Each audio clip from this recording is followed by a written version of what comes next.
Commander. I've got Admiral Anderson on the QEC. Patching him through to you now. Shepard. Admiral, how you holding up? Day by day, Commander. Yeah. Hackett sent me a message about this apartment. I want you to have it. Take it off my hands. Are you serious? You need a place that's yours. Somewhere to recharge, clear your head. Hale wanted us to settle down there.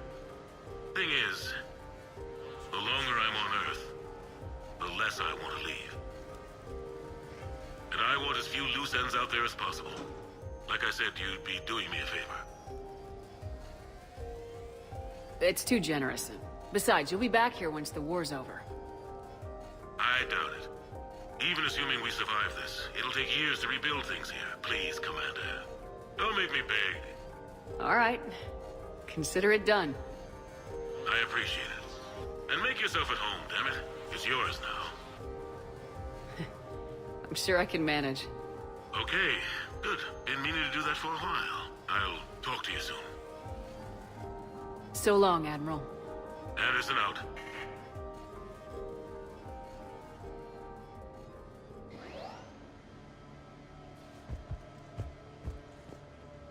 You never asked me about this, but my wife just called.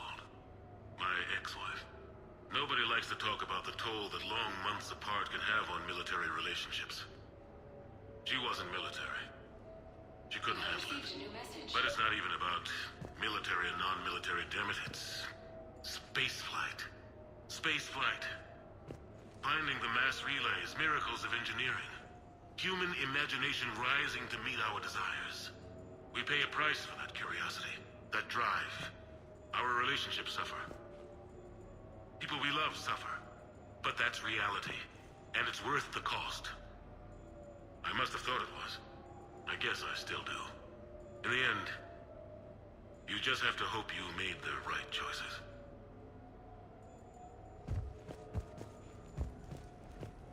The Normandy? A brand new ship. My ship. You don't forget that moment. The first time you're standing there. The whole crew looking to you for direction. Unforgettable. I'd led men and women before that. Seen a lot of combat already. Always managed to find my way home in one piece. Do that a few times, you begin to think you know better than the next guy. Maybe you do, I don't know. But if you're lucky, really lucky, you find yourself on a good ship, in front of a good crew. A crew you can trust with your life. Gifted. Disciplined. Brave. All of them. Eager to set sail into the endless black ocean. I still remember my XO asking what my orders were. Shepard, I said. Let's see what we can find.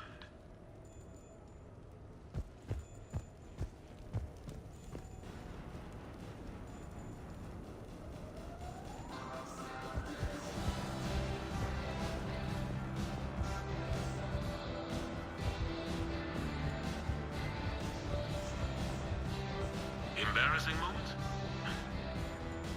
I've got more of those than anyone will ever know. Only way to learn something. But if I had to pick one to share, I had just gotten promoted to N7. Full of myself, king of the castle. Found myself buying drinks for undesirables in some rundown bar in the wards.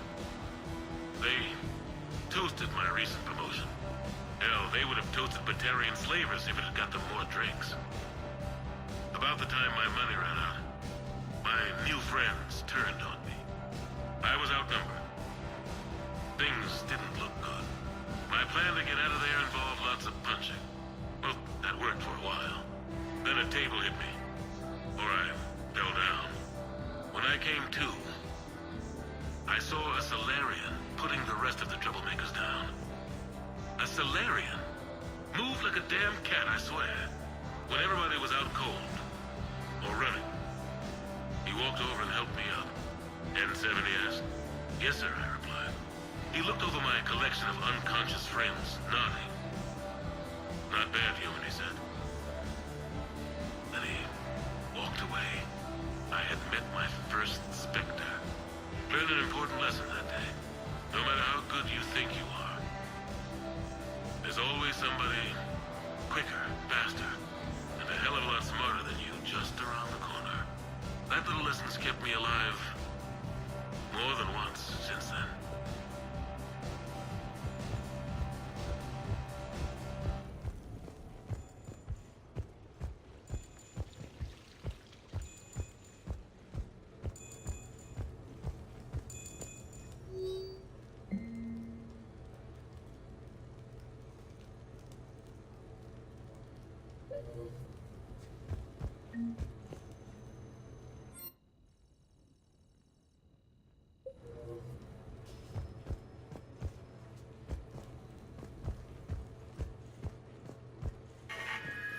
A few months ago, I had a chance to sit down with one of Earth's most decorated soldiers, Admiral David Anderson.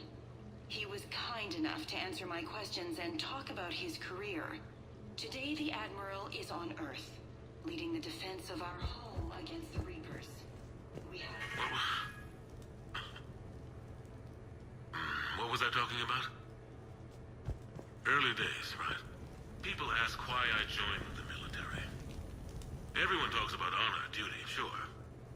But that's never the whole truth.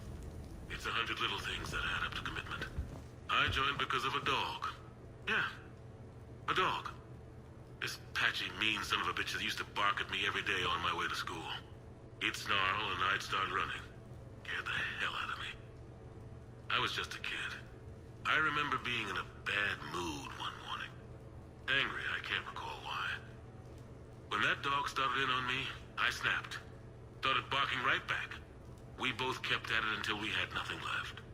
Dog never bothered me again. Why'd I join the military? Sometimes you just gotta howl to make things right. No, it's fine. I got a few minutes. First contact war? Yeah. I was there. My first real combat. First for a lot of us. I remember one night early in the war. Strapped to my seat as our transport approached the LZ. Everyone was dead silent. Just the sound of breathing. Good men. I trained with all of them. We were always joking and horsing around, but not this time. Just the rattle of the shuttle. And that heavy breathing. Everyone was thinking the same thing. We're off to fight alien invaders. Aliens. Think about that. We all grew up wondering what was out there. If we were alone in the universe. Now we knew. We weren't alone. And we were in trouble. So there we were. About to face an enemy as different and unknown as we could imagine. I knew I had to say something, keep the men relaxed. So I turned to the soldier beside me, Hendricks, I think, and asked him how his mother was doing. Fine, he said. Why? Because I heard your mama so ugly the Marines thought she was a Turian. Almost shot her. I got a few smiles. Then Hendricks turned to me and said, Hale, Anderson, I heard it was a picture of your mama that started this goddamn war in the first place. Scared the Turians shitless. Everyone had a good laugh at that. And the boys fought great that night. Sometimes that's all it takes. A joke, a pat on the back. Just a little reminder that everything's gonna be okay.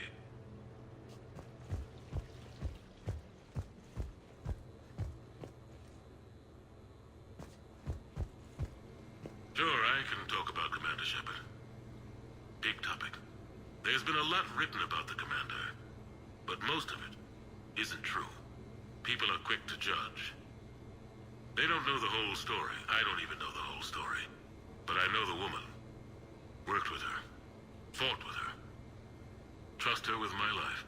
Shepard's had some rough patches. Who of us hasn't? She's been forced to fight a lot of battles alone. God only knows how she got out of some of that. Makes your head spin.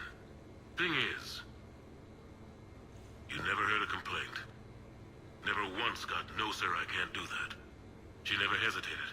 Few people know what Shepard's been through. I'd like to think I come pretty close. And I worry sometimes she forgets. There's a whole bunch of people who lose sleep over her getting back home. Maybe it doesn't need to be said. Maybe we're too dumb to say it. Soldiers like the Commander are rare. Women like Shepard, even more rare.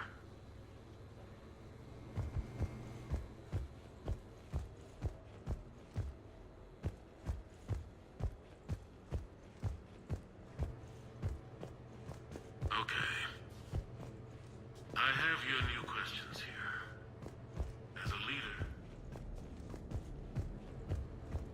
Okay.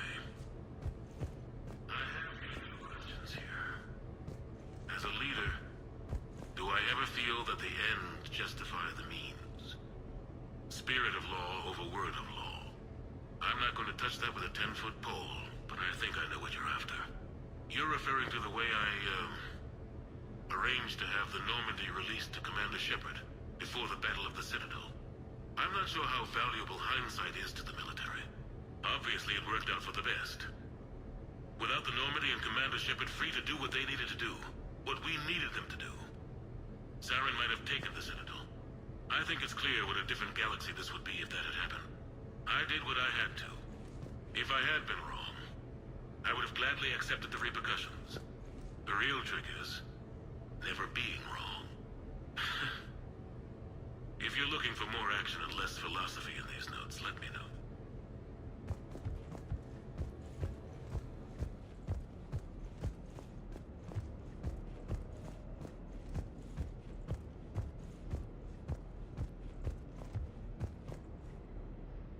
The Turians?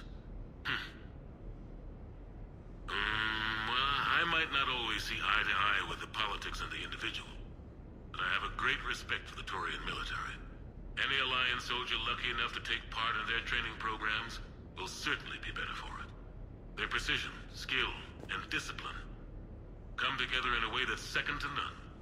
Not that I'm faulting our own people or training. It's just that after fighting Turians in the First Contact War, years later, I had the opportunity to observe and train on Palaven. It was a turning point for me. And I would encourage any soldier to try it. It's a unique experience to put yourself in the squad of a Turian commander. My commander was an uncompromising bastard named Bartix Oryx. If you can find him, just ask how the platoon I commanded was trounced in his strategy game. Humbling. But I've used what I learned that day many times. The xenophobes will have their say. But I think it's vital that we do more of this kind of cross-species training. There you go. And if you do find General Oryx, let me know. I owe him money.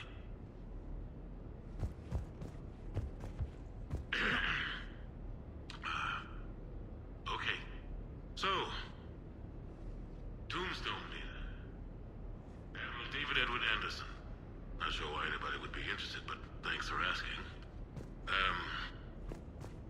I was born in London, June 8th, 2137.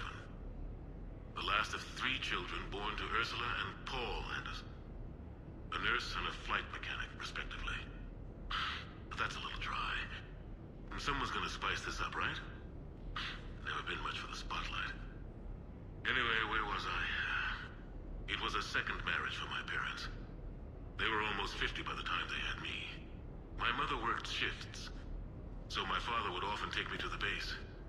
While he worked, I watched transport ships and fighters take off. Worked his whole life around space travel, my father. But he never left Earth. Not for a day.